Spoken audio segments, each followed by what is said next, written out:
Welcome to Let's Talk About It. Here we go! Oh! Oh no! Oh my god! No way! Oh! It's Doom! Oh, look at these fights!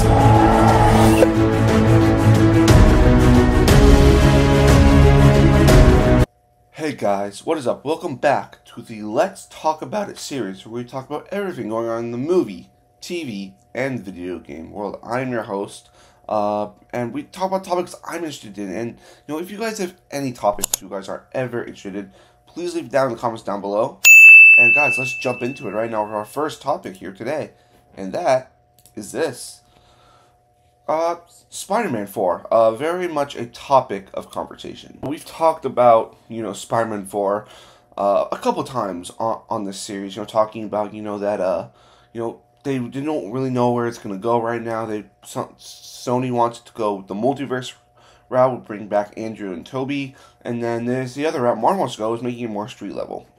But the other question is, who's going to be directing the film? Will John Watts come back, or really not? Well, we might have gotten a confirmation that John Watts might not be coming back for this film. According to the comicbookmovie.com, Spider-Man 4, Marvel Studios President Kevin Feige reveals whether John Watts will return as director.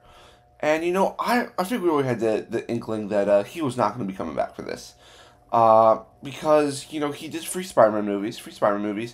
And, we see that he's gotten a lot more work. He is doing the Skeleton Crew series.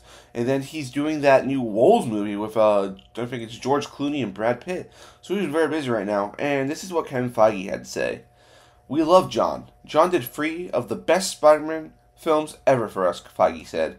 He's got lots of things going on now. So we'll probably be looking for somebody else just because he's busy. And, I totally understand that, I really appreciate John Watts. I think the thing about John Watts, in my opinion, is that, I think he's a very underrated director, Like, you look, like, he did 3 Spider-Man movies. 3 very, very good Spider-Man movies. 3 movies that, I think, mostly all of them made $1 billion. These are really, really good films, And, I think, it's time, that he moves on, because now he has a chance, to do movies he wants to make, Of course, I'm not saying he didn't want to do Spider-Man, but, he's done so well, he did that Old Man series, with Jeff Bridges, which that was a really good series. He's got Skeleton Crew coming out, which looks very interesting as well. And, of course, he has Wolves coming out, as I said, which that movie looks really interesting as well. And there's not really anyone I can have at the top of my mind who I think would be the best choice for Spider-Man 4, because if you look at John Watts before Spider-Man, I think he did one movie, and that was, I think it was like Cop Car, and, that was the only movie he did, and they brought him on to do Spider-Man, and, he did awesome with it. He really, really knew the character and really got the story of Peter Parker down. So I think, you don't need to get a huge name director to go do Spider-Man 4. I think, you just find the right director for the story you're trying to tell. If you're writing a street-level story, find a director who can do that.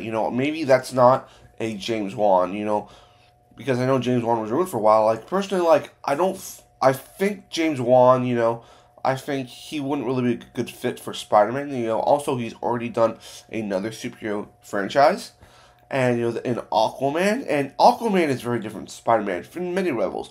Aquaman is more a fantastic world, where Spider-Man is more ground level, facing, ground level threats, threats like the Green Goblin, threats, like Black Cat, threats like the Shocker, and sure, he's had that, otherworldly villain in, the Rhino, Venom, Carnage, those I can see, if you're doing a story for those, that's where you bring in James Wan, because I think James Wan could do really something cool with the symbiote characters. But if you try to just go street level, like Kingpin, I think you find a director, that has experience, making, thriller films, That's just who I personally think, because, you do Kingpin, if you read the comics with Kingpin, because we are setting up Kingpin as, this street-level bad guy for our street-level heroes to go against, like Spider-Man and Daredevil. This is, my opinion, is, get someone, who made a really good, indie like crime thriller film, because I think that's what Spider-Man needs. You know, you did like a multiversal film with him. Okay, we get that. Do a big stakes film with Spider-Man. Well, now Spider-Man's on his own. So what are you gonna do? You know, how is Spider-Man going to be different now since he's all alone?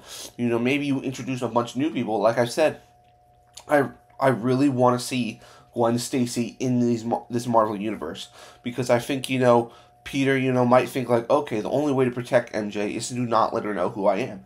So then he tries to move on, and he meets Gwen Stacy, maybe Harry Osborn, and just, I really want like to dive more into the Spider-Man mythos, because so far most of the villains Spider-Man has fought, rather than No Way Home, have all been from Tony Stark. I kind of want a villain who's like wants to go against Spider-Man, because Spider-Man did something to them that makes them want him to go up against him. And you know, I think you do the same formula we did with John Watts. Find a director who is a good fit for the story you're trying to tell, and bring them in. It doesn't have to be a huge name. It could be a brand new indie director who you think could do a really good job with the character. But guys, what do you think about John Watts officially not coming back for Spider-Man 4? Leave your comments down below, and let's move on to our second topic here. It's a lofty word to say that the world of Star Wars is in a bit of a shaky place right now. You know, we just got done with Acolyte, which, all accounts, I thought was an okay series. I did not hate it. There was a lot of stuff I did not like, but I didn't want to hate series. But there's a lot of people who did not like Acolyte, did not like it. And this really raised the question, you know, that Star Wars is not the powerhouse it used to be. You know, it used to be when a Star Wars project was coming out, everyone would be excited. But Star Wars, the last few projects, have been very hit and miss with people. You know, there was The Mandalorian Season 3, which a lot of people thought was a bit weaker than the other seasons. Then Ahsoka came out, and everyone was so excited for that show. And then Ahsoka came out, and people thought it was okay, and a lot of people who watched it were just plain down confused because of all the lore that people didn't know from the animated shows. Then we had Acolyte coming out, which I was personally very excited for. And Acolyte, I think, failed pretty bad for Disney, where to the point where people just stopped watching the show, which is very, very bad. And the next series supposedly coming out is Skeleton Crew.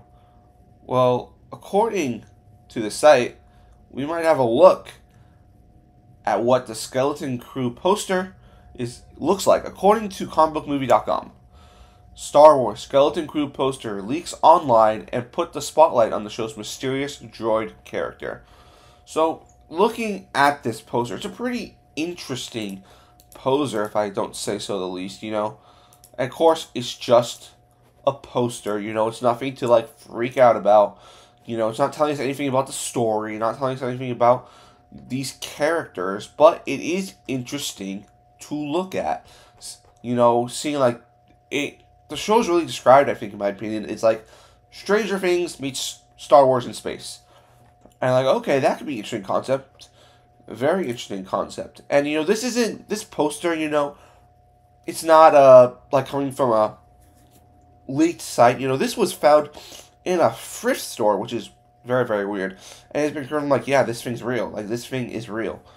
And, like, I'm going to put a picture of the poster, like the image someone took of the poster. And, you know, we see, you know, there's, like, these 4 kids, and there's just evil innocent Jordan in the background. And, like, okay, that looks cool, you know. And, you know, I think this could be an interesting show. I'm personally not super excited for it. But just because, you know, everything was Star Wars has kind of been a turnoff for me lately, you know. Not super interested in it. And, you know, but you do have Jude Law on the show. Jude Law, terrific actor, you know, and it's of course, it's John Watts, so anything John Watts does, I am always very, very excited to see. But what do you guys think? Should we be excited for Skeleton Crew? And does this poster make you more excited, or do you think you're like, I'm kind of taking a little break from Star Wars after Acolyte? Leave your comments down below, and let's move on to our next topic here. So, we just had the weekend box office numbers come out. And, you know, of course, you know, the big one to talk about is Twisters. Yes, Twisters. And as you see, I'm going to put a picture of the box office on the screen right now. You know, you're going to see it, put it there for a few seconds. And seeing that Twisters made $80 million domestic opening weekend. This is amazing, you know. I'm just so surprised because, like, when I first saw the trailer for Twisters, you know, I felt like, okay, this is good. This movie is going to make about, like, maybe 20 to 30 million opening weekend. You know, no one's going to be interested in Twisters. You know, it's a franchise it's a movie that wasn't really popular. It was popular, but, like, it didn't, like, hit off. You know, people weren't asking for another Twister movie. And to see that, he made $80 million. As much as Dune 2 opening weekend is just saying this movie's going to be bigger than I originally thought. Now, of course, you know, we look at the other box office this week, you know, Despicable Me 2 in second place, Inside Out 2, you know, still raging on, you know, at $1.4 million, you know, that's amazing for Inside Out. For Despicable Me is now at the halfway point to $1 billion, $574 million, which is great for that franchise. And, you know, there's a bunch of other movies in here, like Longlegs, you know, having $11 million, 47 million worldwide. That's amazing for like a really low budget horror film. From Neon, you know, that's just amazing. But Twisters making this much money, like, it's amazing, and it just shows you really what the audience wants to see. You know, it's not repeat franchises. You know, it's not just seeing a movie just because it says, oh, Marvel Studios, blah, blah, blah, or DC, blah, blah, blah. No. You want to go see a good story. Inside Out, a terrific story. I have not seen it. I'm waiting to do that for a reaction on the channel. Inside Out 2, great freaking movie. I've heard so many good things. And, like, Despicable Me 4, of course, you know, that's a franchise that has been running in for such a long time, and has had always close to $1 billion always. And now you look at Twisters, $80 million. Like, if you told me like a year ago, or when this movie was even announced that, oh yeah, Twisters, it's gonna make $80 million opening weekend, I'm like, bullshit. Twisters makes that much money. This is amazing for Twisters, and not only just for Twisters, but for the cast of this movie. In my review, I said that you look at the people in this cast. This is the future of Hollywood. You know, Daisy Edgar Jones, Glenn Powell, Anthony Ramos, David Cornsweet, our new Superman, all in the film. And that's not the reason people want to go see it. People want to go see it because it is a great time. It is what a blockbuster movie should be. You know, it's not like high octane action. You know, it's a story. It's a real story. Like things that could happen. You know, sure, like there's some make believe a little bit in there. You know, with like destroying a tornado. You know, kind of what the first one was, but like it's just a good time, and it has characters that you would like. You know. All I've seen, every time I open my phone, every time I go on Instagram or YouTube, I see this. I see the real reason is Glenn Powell. People are going to see this because of Glenn Powell. Now, I think Glenn Powell, you know, we have all been wondering, who's going to be the next big movie star? I think it's Glenn Powell, guys. You know, you look at Top Gun Maverick, where we kind of just got reintroduced to Glenn Powell as an actor, you know. I loved him. I loved Glenn Powell in the movie, you know. I think his character arc in the movie was great. Now we're like, okay, then he was in this movie, Anyone But You. Like, okay, Anyone But You. It was very mixed reviews. People loved that movie. That movie was like the first rom-com in a while to make tons of money. Then we had Hitman, which, I think it was called Hitman, yeah. Where Glenn Powell, like, plays, like, different hitman to kind of, like, get people, like, arrested for thinking about killing people. That movie was really, really great. You know, I was like, okay, that Glenn Powell has so much charisma. Then Twisters comes out. This is the Glenn Powell movie, I think, that will define him. Because he is so good in this movie, you know. He's such, you know, I look at him, I'm like, how does a man that good looking exist, first of all? And he's got so much charisma. He's got all the charisma in the world. And, you know, that's why people are going to go see this movie. Because people want to go see an actor, a character like Glenn Powell's character in this, you know, just a movie that gives them a good time to help them escape, you know, what's going on in their lives. You know, we all have stresses.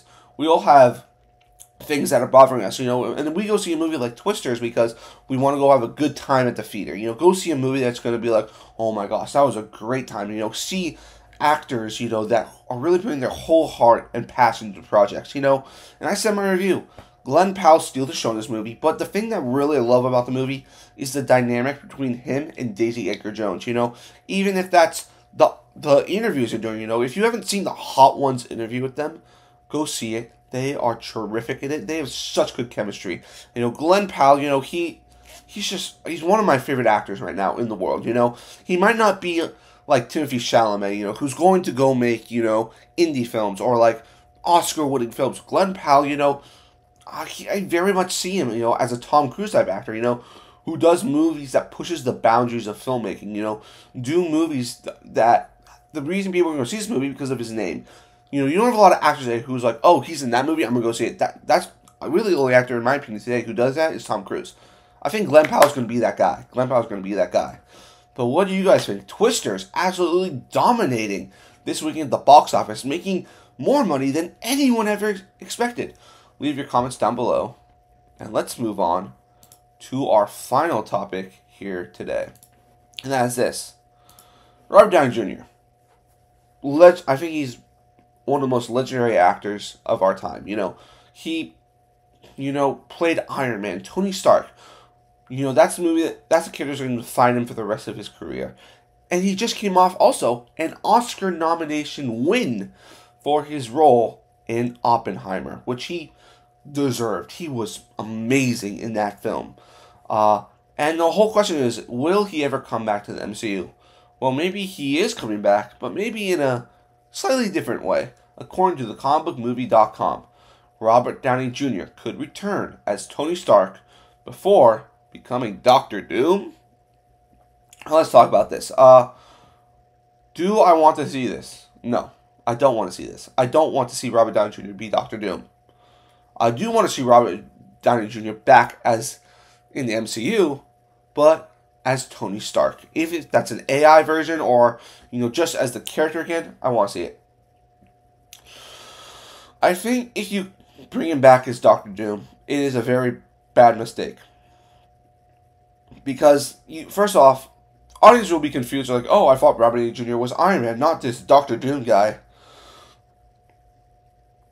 And, also, Robert Downey Jr. is Tony Stark. You can't just make him another character in the MCU. Like, sure, if you want to make, Tony Stark become Dr. Doom in an alternate universe, that makes more sense. But making him be like the main Dr. Doom, I think that's a really bad choice. I have my choices for Dr. Doom. I have a few choices. Those two choices for me, is going to be, oh my gosh.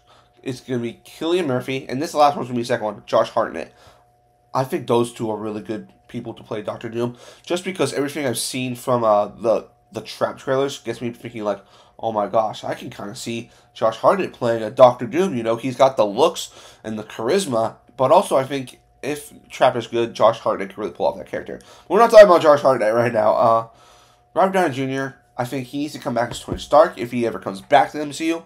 Not as another character, because I think that kind of diminishes his legacy in the MCU, because Robert Downey Jr., in my opinion, will always be Iron Man. He'll always be Tony Stark. I can't see Robert Downey Jr.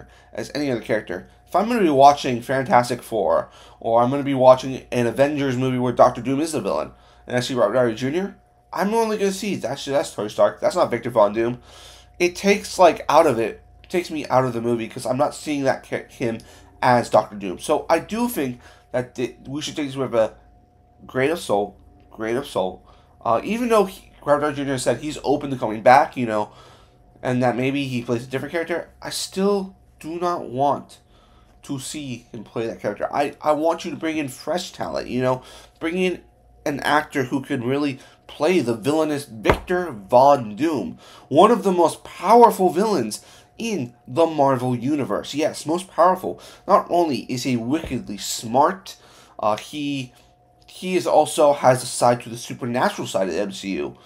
He is, you go to the supernatural origins as well.